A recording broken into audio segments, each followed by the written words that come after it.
Imagine getting up every day full of energy as if you were in your 20s again. What would that be like? What would it be worth to you? What is your health worth to you? Think about it. Your health isn't everything, but without it, everything else is nothing. And yet, too many of us are taking it for granted until something goes wrong. And no one wakes up hoping to be diagnosed with a disease or chronic illness. And yet, we've never been taught how to be proactive in our health through our school or public health. As a registered health coach and integrative health practitioner, I believe it's time this information is made available to everyone. Combining new knowledge around your health and the ability to do my functional medicine lab tests in the comfort of your own home will allow you to optimize your health for today and all your tomorrows. Don't wait for your wake-up call. Welcome back to the Don't Wait for Your Wake-Up Call podcast. I am Melissa Deely, your host, and I am super excited to bring to you today another amazing guest. I love all of my guest podcasts. Today, we are talking with John Wilson. Welcome, John. Hi there, Melissa. So happy to have you here and for you to share your story with my audience. But just to introduce you a little bit before I let you start in telling your story, John Wilson worked in health promotion and disease prevention for more than 45 years, and he's about to turn 70 and looks amazing for his age. He earned his Bachelor of Science in Biochemistry at the University of Western Ontario. He's coming to us today from Toronto, Ontario, and he did lab research in clinical immunology at University Hospital in London, Ontario. But deciding he wanted a career change, he did a master's in information science at Western and worked for the Ministry of Labour in Toronto as a special research librarian, and later did a master's in engineering degree in occupational health and safety at the University of Toronto, while continuing at the Ministry of Labour for many years as a senior manager in occupational health. So lots of educational background, lots of experience in a couple of different fields.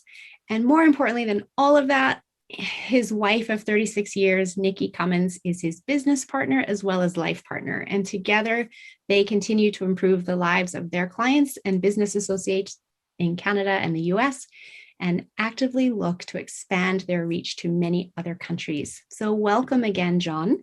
And I want to just dive right in and invite you to tell your story. How did you come to being in this place of such amazing health at age 70, where you actually say that you feel better than you did when you were in your 40s?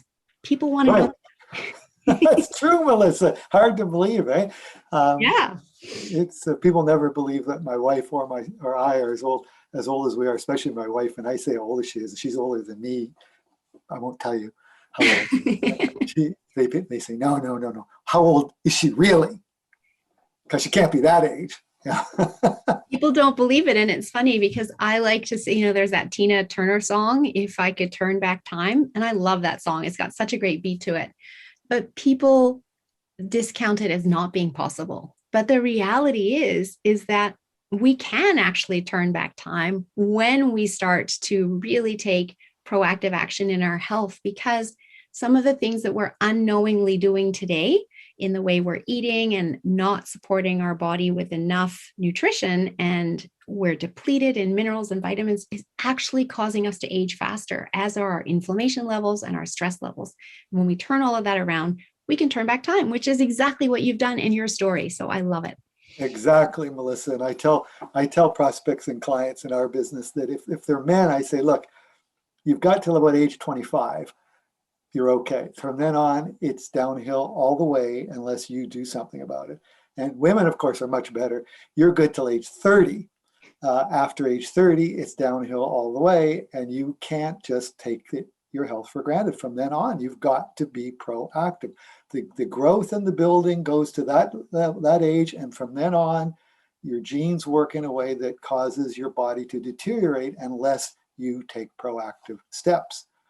And luckily, they're not that difficult. It's just that most people aren't really aware of it, or don't think about it, or like me, think it's important for somebody. Like when I was young, it's maybe something for somebody else or something for when I'm old. but it's not anything I'm worried about. I'm here to to kick butt and have a good time. Exactly. We don't realize that what we're doing today is impacting our health 5 years, 10 years, 20 years down the road, especially when we're in our early 20s and late 20s. We just don't realize that because we're not taught that. And that is definitely a message that I want to be sharing with people, is the importance of taking preventative action in our health and then being able to create a life where we live longer and die shorter because we have our health right to the end. My slogan, Melissa, is everyone should die young, as late in life as possible. That's awesome. That's actually much nicer than mine. I watched my parents and I got their genes and I said, I'm not going to go like that. It wasn't pleasant. My father, from early 60s, much younger than I am today, was laid off work for medical reasons. And he never really recovered. And while he had an active life for years to come after that, his health just got worse and worse and worse. And they both lived to be 89, but it wasn't any fun in the last, especially the last 20 years, was kind of miserable. And I'm saying, I'm never going to do that. Yeah, you want quality of life to the end, right? I'm going full tilt till the end, and I'm going out like a light bulb. And that's the way it's going to have to be. I'm like you. There are three things that I learned, and I want to say it right now in case I forget to say it at the end, that this is the number one message, okay? For people to hear, for your viewers, your listeners to hear, is you are responsible for your health. First, 100%. Second, you must be proactive in managing your health. Again, 100% agreed. And the third thing is, and that can involve thinking, but the third thing is, and learning and that sort of thing, but the third thing is you have to take action. Yes. And I would say you take action consistently. Yes. Again, 100% agreed.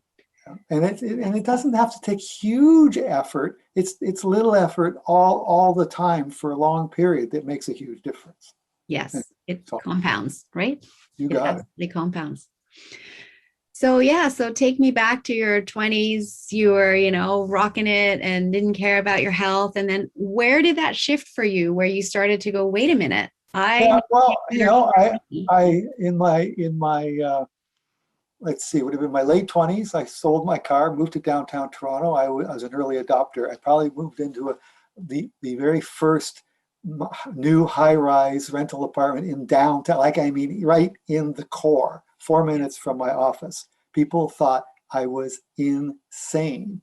They said, why would you ever live within walking distance of where you work? Now think about that today, right? Yeah. And they thought I was insane then. But I sold the car. I was between wives at that time. I hadn't had the good fortune to meet Nikki yet. I rode my bike everywhere. I hiked. I played squash. I played racquetball. I was fairly fit, right? But then as I got promoted into more senior management positions, my days got longer. They got way, way, way more stressful. I wasn't having so much fun anymore. And I didn't notice the little changes. First of all, I stopped exercising because who's got time? I stopped eating meals because I'll have an energy bar, right? And maybe an apple because that's lunch because I have no time. I never would go out for lunch. I didn't realize how my body, how badly it was getting until I realized one day I had an over 38-inch waistline because my pants that were bigger than I'd ever worn before, these ones wouldn't fit anymore. And I'm going like, I'm almost over 39 inches. No. And that was the thing that stopped me cold. I went, no, I'm getting fat. I'm stressed out. I'm not sleeping enough. I'm working 12, 14-hour days. I'm working every other weekend. I'm eating junk food when I'm eating because it's fast.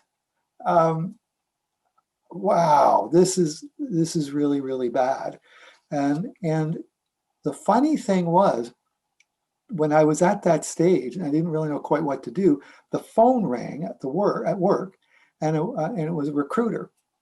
And she said, there was a company coming into Canada. They really like to talk to me. And she said, are you open at all? I'm curious. You open at all to looking outside of government? And I said, where would you like to have coffee? That was the only question I asked, because I knew something had to fix, had to be changed, something different.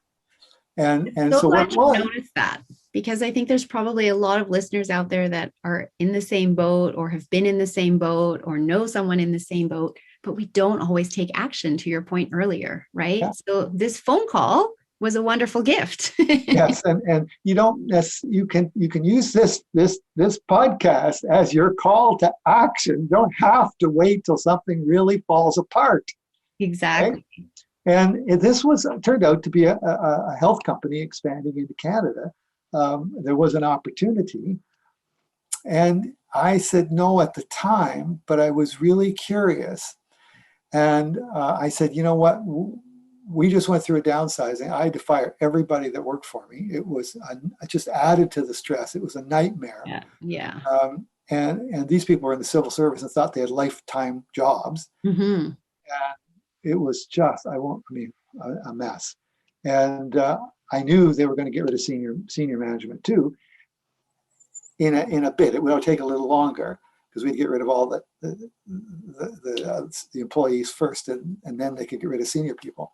And there'd be a package. And, if I'll just wait a little while. So I said to them, no, I'm going to wait a while. Sure enough, there was a package. They were going to pay me a lot of money to go. And I said, me first. And I ran and I started a business with this company. And I tried one of their primary products they were just introducing into Canada in the nutrition category. And it literally changed my life. Because the other thing I didn't say about how I was living, I was getting, you might say, well, how are you getting by, John? You're not sleeping enough. You're not getting any exercise. You're eating crap. You're gaining weight inexorably. How are you getting by? Well, 10 to 12 cups of coffee a day, every day. Right. I could not get out of bed in the morning. My head was foggy and fuzzy. I had to have 3 to 5 cups of coffee before I really felt awake. And that was before lunchtime. Right. And so when I went on this product, not having any expectations, I realized after 2 days, I hadn't had a cup of coffee in 2 days. This is after years of 10 cups of coffee a day, right?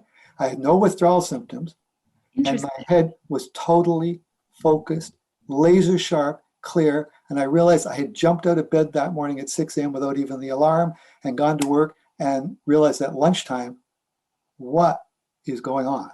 And it scared me. Now, luckily, being a biochemist, scientist, working in the health field for many years, I was able to do my research. And what I found, this was before I'd actually committed finally to that position. What I found was a company that did things I'd never, ever seen any nutrition company do. The science was beyond anything I'd ever experienced. The clinical studies, the patents behind it, the commitment, the millions and millions and millions of dollars in research and development. And I said, wow, these guys just are doing it differently. And that's when I said, okay, I'm all in. I'm out of here. This is where I'm going. I'm changing my life. And that was the beginning, okay? So at that time, I weighed 190 pounds, 38-inch waist, but for the first time, felt good. And I couldn't remember when I last felt like that. It was so many years before, right? And that's an amazing starting point. And it's such a wonderful thing to realize you feel good and you can't remember the last time you feel good. I actually hear that from clients quite often who have done my detox program. That's the most common feedback that I get. So that's a powerful motivator to know that you are now on the right path and to keep going. Because the beautiful thing about the human body is when we create the environment for it to heal, it actually responds quite quickly and starts healing. It wants to heal. We just have to create the environment for it to be able to do so. I have to say, though, in my experience, you're very lucky that you didn't have withdrawal symptoms on that coffee. And we all have different coffee tolerance levels because I do work with a lot of people and get them off coffee because it does have an impact on sleep, et cetera, with the 8-hour half-life. And a lot of people struggle through headaches, but once they're through, and they only last a couple of days, once they're through, again, they actually have more energy. So the thing they were using for energy is actually depleting their energy.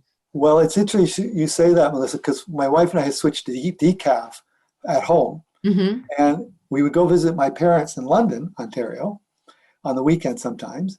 And every Sunday afternoon, we'd have a headache, both of us. And we couldn't figure this out for the longest time. Why do we always get headaches at my parents' place? And then we found out from my parents that they drink decaf, and we didn't know it. So we'd go from drinking caffeinated coffee all week for weeks, right, months. We go there to visit, and we'd have nothing but decaf. And by the second day, we'd have a splitting headache. Yeah. But when I went on this product, mm-hmm. after this was sometime later from that time, I went cold turkey without knowing it, and with no headache, no symptoms of any kind. That's awesome. So the difference was the product. Yes, the nutrition that you were taking in was countering that. That's awesome. Yeah, unbelievable. So I got pretty excited, okay? And so I started to build my business, and I started to lose weight. And I got down to, I lost 13 pounds within a couple of months on that first product. And it was a multivitamin, mineral, phytonutrient product. It wasn't a weight management product. Right. It just gave me all the basic nutrients in a very bioavailable form so my body could work like it should. Right. I mean, I was only 43. And that you hadn't been getting previously. So and I just wasn't getting it. You were likely deficient in. Yes. For years. And so I lost 13 pounds. And that really impressed me. That really, really, I went, okay, there's something about this nutrition stuff that's more than I understand. And later on, I went on to another product, and I lost another 8 pounds. And that was a mitochondrial health product. And I actually said to the scientists at the time in the company, I said, why did I lose 8 pounds when I took this product? I did nothing else. Just like with LifePak, I didn't change anything else, and I lost that 13 pounds. Now, this is a couple of years later, I'm taking another product they introduced, and I lost 8 pounds pretty quickly, 2 months, and didn't change anything. And they said, well, you have mitochondria that now work as if they're younger. Young mitochondria burn sugar as well as fat. Old mitochondria, which you had, don't burn fat anymore. So instead of burning that fat, you stored it in your body, and you got that extra fat. As soon as your mitochondria started working as if they were young again, you burnt that fat away, and you lost 8 pounds of fat. And I went, oh, this is even more exciting, right? And another thing that I was learning was now we could actually change gene expression so that your genes worked as if they were younger. And that has progressed since then. That was the first product, and it really blew my mind. So now I was down to probably about 170 pounds. I went on a weight management program that the company launched, which was based on this genetic function change, genetic gene expression change. And I got down to about 162 pounds.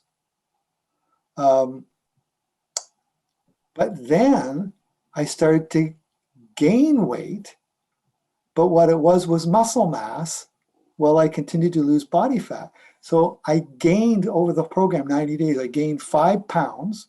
Now I was doing weights, not big weights, but stretches and weights, push-ups and hand barbells, right? Right. So you have to do some physical body weight exercises. Absolutely. But I got my body weight, and I was 63, and got my body weight down, my body fat down to 11%, 10 to 11%. I think it was closer to 10%, 10.6 or something. But gained 5 pounds because I put on about 10 pounds of muscle mass, and I was 63. Right. And one of my good friends was one of the top fitness trainers in Canada, and she told me that like you can do that at that age, but it usually takes really heavy duty gym work to be able to do that, not the kind of stuff I was doing. So the gene expression change really made a difference. Allowed you to build stronger, allows you to more burn easy. fat and build muscle. So you change your body shape Yes. and get a lot healthier body composition, but don't necessarily lose weight. And everybody thinks weight loss is just about the scales and the pounds. And we're not even going to talk about weight loss today, but that's not what it's about. Okay, it's about body composition. And then I took another the latest product they came out with at that time, with this gene expression change that affected, I mentioned it affected the mitochondria. And after about 3 months on that product, I went out for my daily walk and I started running, and I hadn't run since high school. Okay, so this was more than 40 years I had not run. Right. And I don't actually like exercise. I don't count squash and racquetball as exercise, really. But the normal stuff you do in a gym, like weights and push-ups and that kind of stuff, or running, no, not for me. I don't do any. I never do that stuff. And I started running, and in 6 weeks, I did a 5K charity run. Now remember, I hadn't run for more than 45 years, and I'm 63, 64. It was over 4,000 feet altitude, and I did 5K in 29 minutes after just 6 weeks of That's from impressive. the time I started to run at all. That's And I asked her again about that, and she said, that is incredible. And that's when she started to use these products, and she put on her website, I'm not putting anything else in my body but this. So that was an interesting story. So now I'm really doing well. I also have the only technology in the world to measure antioxidants non-invasively in the body, so I can tell somebody how many servings of fruits and vegetables they're eating, or whether the multivitamin supplement they're taking actually is being absorbed or not, right? Mm-hmm. And so I was finding the average person in Canada, or even in the US, when I went down to the US with my scanner, that's what the device is called, a scanner, biophotonic scanner, actually. And I'd find most people who scored on a scale from 10,000 to like 90,000 plus, between 20 and 30, maybe 35,000. And my score was 48,000. And then when I got it on another better, the next version of the multivitamin, a better one, it went to 64,000. And then when I added the ultimate version of our gene expression change product, it went to 85,000. Remember, this is when an average person is like 25 or 30,000. And the minimum, absolute minimum for anything close to optimal health would be 40,000. And I always tell my clients, you need to get to at least 60,000. So we're talking double or triple the level of antioxidants in their body than is typically found in North Americans, okay? Right. And let's just stop there for a minute. And I just want you to talk about the importance of antioxidants for anybody who isn't familiar with that, because of course they are so important. But if you can just take a moment to explain that. Incredibly important, because we're inundated with what are called free radicals. And free radicals come from your food, they come from exercise even, they come from the sun, they come from breathing oxygen. Basically 4% of every breath of oxygen you take gets turned into free radicals inside the mitochondria in every cell where the energy is made. And those free radicals then get spewed into the cell all over your body. And they want to get an electron they're unstable, they are missing an electron, they grab an electron from wherever they can get it. Now, when they grab an electron from a chemical bond of another molecule, it disrupts that molecule. Well, what if that's an essential enzyme, right, that's making your body work? And now it doesn't work right anymore. What if it's the lipid membrane in your cell that is required to function properly, or the cell doesn't? Every cell in your body can't work. Well, free radicals love to get into those lipids and grab electrons and disrupt the cell membrane. So we're all a mess because for many of us, we're just inundated with these free radicals. And you need antioxidants to what I call quench the action of the free radicals, stop it. Think of free radicals, the antioxidants as a Pac-Man game. For those of you who are old enough to understand Pac-Man, remember Pac-Man. Yes. It goes, the Pac-Man go around gobbling up, right? Gobble, gobble, yep. Gobble, gobble, gobble, yep. Right? Well, that's what the antioxidants are doing in every cell in your body, if they're there. Yes. So where do they come? They're Where do cleaning they up come and from? getting rid of all those free radicals. Now, our body makes free radicals, otherwise we wouldn't be alive for very long, but it doesn't make all the free radicals we need. There's a whole bunch of them that only come from, guess where? Our diet. And guess what in our diet? Fruits and vegetables. Yes. And why do you need an antioxidant score of 60,000 or higher? Because that indicates that you've been eating about 12 servings of fruits and vegetables per day, 10 to 12, I would say, unless you're taking some sort of supplement, which is adding more, okay? So we know every government, Canada, US, says 7 to 13 servings of fruits and vegetables a day to get enough antioxidants for optimal health. Well, the average person in North America still to this day eats 3 to 4 servings, and many are 2 or less. You know, I've interviewed many patients in doctors' offices, and the first thing I say is, tell me how many servings of fruits and vegetables you eat. And it was hilarious sometimes. The person would go, oh yeah, okay, sure, go ahead, give me a minute. Let me think. Yeah, last Thursday I had an apple, I remember. Okay, no, seriously, they would have maybe 1 serving of fruit in a week. Yep. And you need 2 to 4 a day. Yep. And you need 6 to 8 minimum servings of fruits and vegetables. So, and I wasn't when I started on this journey. My score, I estimate, would not have been more than 30,000 back there in the 90s when I was starting. But by the time we got the biophotonic scanner, I could scan people. I'd already been on the LifePak product for a while, and that's why my score my diet wasn't where it is today, but my score was 48,000. Then it went to 64, then it went to 85, and I haven't scanned myself for quite a while recently, but I wouldn't be surprised if it's over 85,000 because my diet is just, I keep adding fruits and vegetables and things to my diet as time goes by. So before, as I told you earlier, before we started, Melissa, today, in my 20s, my typical dinner was a pound of steak and a Caesar salad and probably a big glass of wine or a couple of beers. And now it'll be a big plate covered in vegetables with no meat at all, or a little bit of meat, or seafood, or fish, right? Virtually never red meat. I do occasionally. I'm not being a monk, but it's just nothing like it was, right? And I have a couple of servings of fruits at least every day, and so it's very, very different. I cut out the grains. I cut out the wheat. I have nuts. I have seeds every day. I have fruit every day.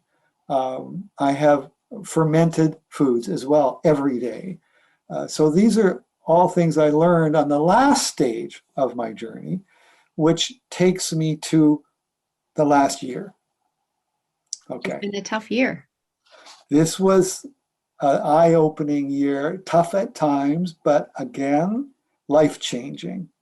Not so good at the beginning, but now looking back, I can say this had benefits, okay? Yes.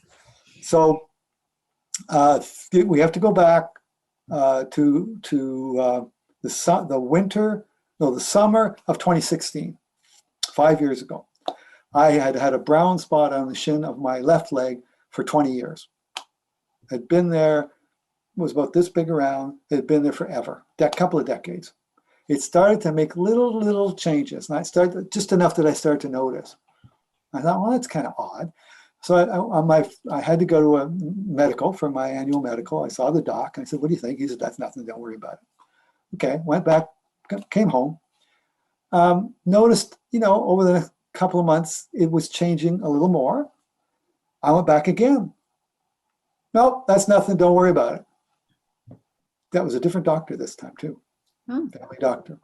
I went back at Christmas of that year because the skin had sloughed off, and I thought, I must have run into a table leg or something. But then it didn't heal. 5 days, it was still raw, never healed. It didn't scab. And I went, okay, that is bad. That I know that's wrong, There's something here. I don't know what it is, but this is wrong. I went to the family doctor again, said, I don't really think that's anything to worry about. And I said, I'm not leaving until you send me to the dermatologist. Okay, got a dermatology appointment. They lost my phone number. So it took another month. I was going to take 3 weeks. It took another 3 weeks. It took about 6 weeks to see the dermatologist. Showed him. He goes, oh, well, that's interesting. I don't know if that's really anything to worry about. But you know what? I'm going to do a punch biopsy just in case. And by this time, I think there was kind of a light scabbing on it, but it certainly never healed over. He called me in 3 days in a panic and said, you have to see a surgeon immediately. This was like Tuesday or Wednesday, I think. He said, I can't, I'm booked solid. I'm going to book you in at Humber River Hospital on Friday. You have to see the plastic surgeon. Saw him. First thing he said was, John, if I don't take this out, this will kill you. I said, oh, you have my attention. He said, you want to come back tomorrow for general anesthetic or do it now? I said, no, let's do it now. So we did it, stuck freezing in my thigh and in my shin, cut a big chunk of skin out of my thigh, scrape. It was like watching an Inuit woman cleaning a seal skin, scraping the fat off the back, shaped it. Then he took a big chunk out of my shin, about like that, shaped it around to fit and sewed it in. He says, don't worry, I've done at least 1,000 of these. And he was when he wasn't doing that sort of thing, he was doing facial reconstruction and breast reconstruction. So we really knew what he was doing. He said, in 4 months, you hardly know there was ever anything there. And so I then had the option of, he said, well, you know, I guess it was 3 weeks later. He said, come and see me in 3 weeks. Went to see him. He said, here's the pathology on the tumor I took out. This is just deep enough that you need to go to Princess Margaret and have a lymph node biopsy in your groin. We can't say you're okay. If it was 0.5 millimeter deep, I could say you're done, no problem. There's nothing to worry about. If it was a millimeter and a half deep, I'd say, oh my goodness, you got a big problem. You're going to have to get cancer therapy. This was a millimeter, so it was in between. But just so people understand melanoma, how dangerous this is, the difference between in depth, and you know how millimeter is very tiny. Yes. 1 millimeter difference between you're scot-free, no problem, and you're going to die. Literally, you're going to die for sure. 1 millimeter. Yeah. So I went back to the hospital. He did the lymph node biopsy on my groin. 3 lymph nodes they took out. 2 were completely free. 1 had microscopic metastases, very small. And of course, the surgeon then wants to take out all the lymph nodes in my groin, which will leave me pretty well disabled off and on for the rest of my life. It's not very pleasant either. And I said, no, not until I do my research. So thank God, again, I'm a scientist. I went and did the research. I found papers that would only come out very like weeks before on this very subject. And they said, in both cases, one in Germany, one in California, they said, we do too much surgery in these cases. There's no difference in 10-year survival time whether you do the surgery or you don't. Given the nature of the surgery, it's stupid. We shouldn't be doing it to people. So I went back to see the surgeon and said, no, you're not doing it. And he didn't know what to do. He was totally flabbergasted. That's all he knew. It's all he knows how to do. His training, right? So that's all he knew. Did you He said, show him the research papers? Yeah. That doesn't matter. Yeah. That's what he has to do because that's the standard of care. Right. In Germany, they said we've already told the government they have to change the standard of care for melanoma. It doesn't make sense. So anyway, He said, you got to go see the medical oncologist. So I went to see the medical oncologist. He said, there are 2 clinical trials I'm doing, but he did some checks and he said, to get into either of them, you have to have all your lymph nodes out first. And I said, I'd already told the surgeon, I'm not doing this. He then said to me, he never said anything up till this time. He then said to me, okay, I would make the same decision in your situation. But he wasn't going to say anything until I told him that I'd already told the surgeon I'm not doing it. He didn't want to get in trouble. Right. So then I said, okay, fine. I called up one of my client doctors from my business, who's a functional medicine expert. And I used to scan a lot of his patients. He put his patients on my products. I could tell you stories about his patients calling me and saying, thank you for saving my life. And I'd go, what? Who are you? And they say, well, I'm Dr. D's patient, and he put me on blah, blah. And like, I had, this and that, and I'm fine now. And I'm going, oh, well, you're welcome. I'm so glad. But anyway, he said, come and see me. So I went to see him. First question he asked me was, how many hours of sleep do you get every day? That was the first question he asked me, knowing that I had this cancer. I thought, well, that's really interesting. No doctor ever asked me how many hours sleep I'm getting. And he said, okay, I want you to go see this naturopath friend of mine. He only does cancer patients. He's a genius. He's got a cancer nutritionist. She's really good. So I went to see them. The nutritionist the nutritionist said, your diet's pretty good, John, but it isn't good enough. And so she made further tweaks, and that's where I got to where I am today. People think I'm nuts when they look at what I eat. But you have motivation to eat the way you eat, right? I do. And the naturopath, over time, I got to know him better. And he put me on a whole series of Ayurvedic stuff, a lot of supplements that were not like anything I had access to with my business, above and beyond that. And he said, by the way, after we known each other for a year, he said, John, you are unbelievably healthy. I never see patients your age like you. In fact, he said it's kind of a problem sometimes because you're so healthy, your body's so resilient. Remember, I'm 68 at the time. He said that you don't show any symptoms even if there's something going on. And so it's hard to treat because you don't even know there's anything there.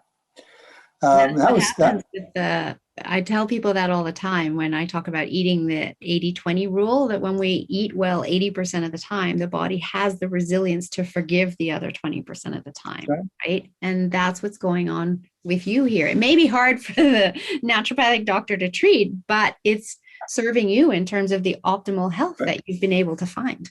So I'm back at now I'm 3 years later, everything's going fine. I'm doing routine CT scans every 3 months just to monitor. And I have this scan just over a year ago. It was a year ago, March. And it shows something that shouldn't be there in my right lung. So now I'm talking to the medical oncologist for real. And he says, well, that doesn't look good. We'll do another scan in 2 months because we can't biopsy that. In 2 months, it shows now more here in the right lung, some starting in the left lung, and 2 in my abdominal wall. And he says, okay, we can biopsy that one. You're doing a biopsy like immediately. Of course, what does it show? Metastatic melanoma. He says, okay, we got to come and see me. We got to plan a strategy here for treatment. We're going to talk immunotherapy. Now, he said, if I was having this conversation with you more than 4 years ago, and this is a way to grab my attention, believe me, he said, first thing he said was, if we were having this conversation more than 4 years ago, John, I'd be telling you had less than 1 year to live, and there's nothing we could do. Basically, you're going to die. But we now have immunotherapy drugs that work with melanoma, with your mutation, and OHIP, thank goodness, our provincial insurance plan now pays for it because it's about $10,000 per infusion. Some people need a year, like 12 infusions. Right. So do the math. And that's just for the infusion, let alone all the other stuff, right? Exactly, yeah. So we started at the end of July of last year, the first infusion. We did 3 infusions. I did a CT scan and MRI at the end of October, end of September, beginning of October. Both showed nothing. Amazing. Totally cancer-free. Nothing. Amazing. It was a PET scan. Sorry, it was a PET scan. Nothing in my body anywhere. Nothing anywhere. And he said, wow, you're my all-star patient. He said, I told you you would do better than typical because you're incredibly healthy. But even this is amazing. 3 months, between 3 and 4 months. And he said, and you do get autoimmune side effects with it's not scot-free. It's nothing like radiation or chemo, which can really be unbelievably bad. kill you even. But the immunotherapy revs up the immune system, allows your immune system to recognize the tumor, start to kill it, but you can get autoimmune side effects. So it killed my pituitary gland. I don't have a pituitary gland that works. And my adrenals went wacky. So I did end up in the hospital for 5 days. And I got a little tiny bit of hepatitis in my liver, which resolved very quickly. And that wasn't anything like side effects that some people get, which are much worse. I mean, nothing like chemo, but still enough that they get more of it and more multiple times than I got. And so it was just 3 infusions. And he said, you know what? Unless you object, I think you're done. And we'll just go back to monitoring you. So again, I'm back on 3-month scans to monitor me. And I have another one coming up in a month. And I'm sure it will be negative. But I sort of got a new my bottom line is that thank goodness I was doing what I was doing all this time. Yes. That I took responsibility for my health. I took action. I made changes. I made continuous changes over time, constantly getting a little better, a little better. It wasn't everything all at once, right? Right. And I haven't aged like normal. And I didn't go through that cancer like a typical patient. And I don't expect to get it back. And, you know, the nurses, I would go into the hospital, like I was going in weekly at times, right? And the nurses would say to me, John, you know, don't ever lose your attitude. She says, your attitude is so strong. And she said, you know, the patients who come in here and it's, oh, woe is me, and everything's awful, and why me, and blah, blah, whining and complaining and bitching, they're the ones that don't make it. Yeah, because it's interesting, that connection between mind and body, right? Exactly. The body can't heal in a stress state, but the body also can't heal if we don't believe we can heal. So if we talk ourselves down into that woe is me state and think that we're doomed because of this diagnosis, then that's the outcome we're going to get, versus believing that our body is designed to heal if we create the environment in which it can heal and work with all the best doctors on both mainstream medical and holistic. And I am now learning about more doctors that are kind of straddling that fence when it comes to cancer. Right. To help people. And I have a friend that's been going through immunology herself, and working with those practitioners can be really beneficial for people. And they too support that mindset and that belief, yes. You know, very helpful if you have a very, very positive physician who you can relate to and who treats you like a human being. Absolutely. And unfortunately, mine was fantastic, but I know from talking to some people that they're not all as good as mine was and is. So at the end here, that you can look for that, and you can actually almost interview your doctors. Well, yeah, and that's another way to be proactive. Exactly.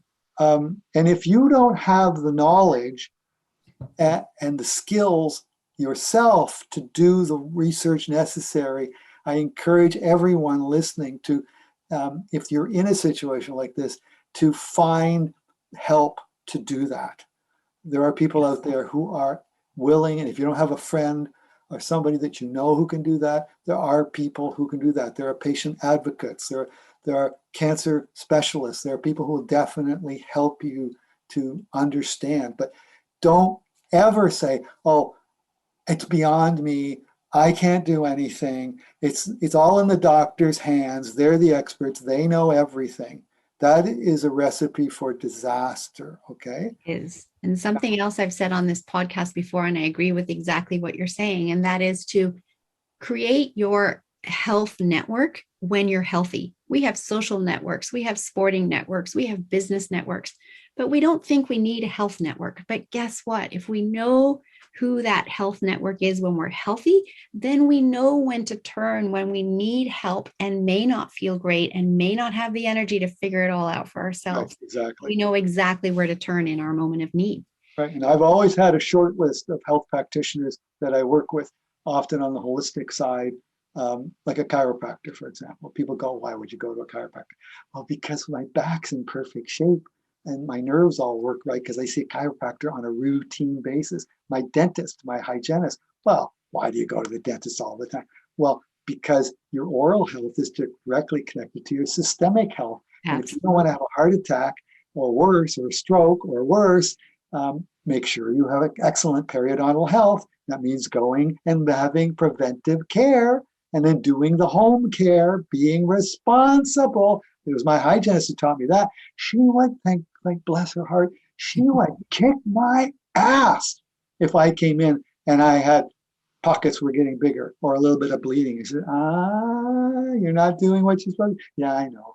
And she would get back at, and then she would show me what to do. Again, she cared and took responsibility for making sure I knew how to do that, right? Mm-hmm. So now, of course, I have a list of healthcare practitioners, and at least 12 of them. But at the end, I've also realized that, I've survived this. I'm 70 going on 40. I'm actually 70 next week. My birthday's next week. I'm 70 going on. Early birthday. Thank you. You do look amazing for 70. I would never guess that. And I want to help as many people as possible. So I'm really committed. I'm using Zoom now. I'm learning how to go global and talk to people not just locally or in Canada and the US, but around the world about my message that you can be proactive and you need to be. And if you're interested, here are some things you need to do. And then I can offer my services and products as well if that's something you're interested in. If not, that's okay. But I've seen what they've done for me. Yeah, I'm living proof. Yes. Of this gene expression approach. First, just basic lifestyle change. Mm-hmm. That got me a very long ways. Anybody can do that. And then on top of that, the cherry on the cake, as it were, was the gene expression change that we're able to do now, which takes it even further. And so I fully expect to be kicking around for another 30 years and not stopping anytime soon. And that's awesome. And I really love your story. And this series of podcasts is around supplements. And, a lot of what you've been talking about in these products that you've been using are, in fact, supplements. They're natural herbs, etc., that have put together, as you said, in a very bioavailable way, a way that's easy for the body to be able to absorb and giving you what your body truly needs, that you're not actually able in this day and age to get through food, even if you're eating the best diet on the planet. Right. And it's interesting you said, Melissa, because all of our gene expression change products are herbal extracts. They're all botanical extracts, all of them. Even a lot of them are specifically food extracts, actually. Mm-hmm. Not some weird plant that grows 15,000 feet up in the Himalayas, but food that people actually eat. Right. Not necessarily in Canada or the United States. It might be somebody in Japan or somebody in Iceland or somebody in Peru, right. In a traditional diet. But we learned what all these foods were, and then we own the patents on how to screen the ingredients that we extract rapidly. And we can screen thousands of different combinations until we come up with the ones that actually change the gene expression to move it back closer to what it is in a young person compared to what it is, whether you're 30, 40, 50, 80, whatever. As you age, it changes more and more from what it was when you were 20. And so we're just able to move it closer to that. But they're all plant extracts. Yes. And so that's a beautiful thing because it's still food, as you say, right? And sometimes people are like, well, I don't want to take more pills. I don't want to take medicine. And it's food is medicine, right? Yeah. Food should be our medicine, and eating good food that nature has provided to us can allow us to thrive. It's just that very often the food that we buy in the grocery store is so nutrient deplete, and our bodies are running on fumes, right? You're right. I mean, the food fueled well. The micronutrient content, in other words, vitamins and minerals in fruits and vegetables, has been decreasing since the 20s and 30s of the last century. And it's not getting any better. No. And now what our company has done actually, we have created a company called Controlled Environment Agriculture, where we can grow plants indoors under controlled environment. So there's no possible exposure to pollution, to pesticides, to herbicides. We control the environment completely. We even control the wavelength of light that the plants get. And so we're able to extract the cleanest, purest components from the the plant as possible compared to growing it. A lot of our stuff's still growing in the ground, but we're moving to the point where eventually, in some years, all of these things are going to come from controlled environment agriculture. There's going to be no possibility of any contamination. And so right now what we do is we measure down to the part per billion on every extract from every source, from every supplier. We don't take any supplier's assays at all. Mm-hmm. We do our own, whether they may give them to us, but we don't pay attention to them. Right. Do our own, right down to the part per billion. It costs millions and millions of dollars to do this, but it's the only way to be absolutely certain that you've got pure, clean ingredients. Right. No contamination. Right. And believe me, the stuff that you buy on the store shelf, there's plenty of contamination. You don't want to take that stuff. Yeah. So I just want to say congratulations to you for that wake-up call you had when you were putting on your pants and that 38-inch waist and realizing that you needed to do something different. And if anybody notices anything odd on their skin, and I've lived this, I almost died because of this. If you notice anything on your skin that looks odd, that's changed, don't go, don't worry about it. Go and have it looked at. And if you're really concerned, make sure you get a biopsy if you're really concerned. Because melanoma is really deadly. Canada is really bad for diagnosing melanoma. We're not Australia where they're on top of this. Canada's family doctors still are not very good at doing this, and you need to really be proactive. So even have another person look your body over, because a melanoma can happen anywhere where you can't even see it. I'm sorry, I just had to get that message out. No, and I fully agree with you, because I've actually been through melanoma myself and had a biopsy that said it was melanoma, and they were testing a new machine out of UBC so that they could put this machine into family doctors' offices, and it came out negative. And when the biopsy came out positive, I called my doctor and said, you need to get rid of that machine. And mine was less than 1 millimeter, so I did get it out and it was all fine. And I do annual checkups. I was 6 monthly, but now I'm far enough post. I do annual checkups. Yeah. And I 100% agree with you about checking your body and just trusting in yourself. I like to tell people that you are your own best doctor. If your gut is telling you that this is changing and you need to get this looked at, and a doctor tells you, oh, it's nothing to worry about, go and see a few more doctors, because you're right. They aren't all trained in everything. It would be impossible for them to all be trained in everything. And try to find doctors with more experience and get it looked at, and don't waste too much time doing that. Exactly. Time, when it comes to a melanoma, time is everything. It is. And I'm convinced that mine got as bad as it was because of that months and months delay between me first noticing it and finally getting a biopsy. Yes, I agree. Thank goodness it didn't kill me. And thank goodness, yes, you're here to tell the story and inspire others. So just as we wrap up here, I want to say thank you so much for joining us today and sharing your inspirational story and the importance of being proactive in your health, the need for supplements in our life, and the benefits that can have. But before I let you go, I want you to answer this question that I ask of all my guests. What does "don't wait for your wake-up call" mean to you? Well, it means that if you wait until something happens to you, it could be too late, or the consequences of having to fix it at this stage could be quite nasty. And it's better, any damage to the body, any disease, any ill health is best nipped in the bud, as they say. The earlier you take action, the better. So I'm hoping that people take that to heart and don't say, oh, no, I'll worry about it when I have to. Well, when you have to, it could be too late. I agree 100%. And that's why I've created this podcast. That's why I've named it that name, because it's my mission and yours to help people realize the value of their health and the importance of being proactive, as you said early on in the podcast. So please let people know how they can get hold of you if they would like to learn more about your products and about what you're doing. And maybe there's people out there that you might be able to help as well. So how can they reach you? So much, Melissa. People can reach me on Facebook under John Russell, 2 S's, 2 L's, Wilson, Wilson, at john@kingbirdgroup.com, KINGBIRD.com, or my phone direct, 416-823-2889, or on LinkedIn at St. John Russell Wilson.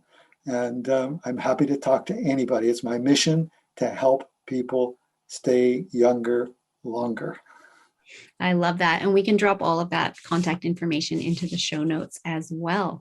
So thank you so much for being here and sharing your story today. I'm sure that it has impacted listeners, inspired listeners, some that you may never even know, but just in sharing your story, you have helped others for sure. So thank you so much. And I wish you a wonderful rest of your day. And thank you to all of my listeners of the Don't Wait for Your Wake Up Call podcast. I look forward to seeing you back next time.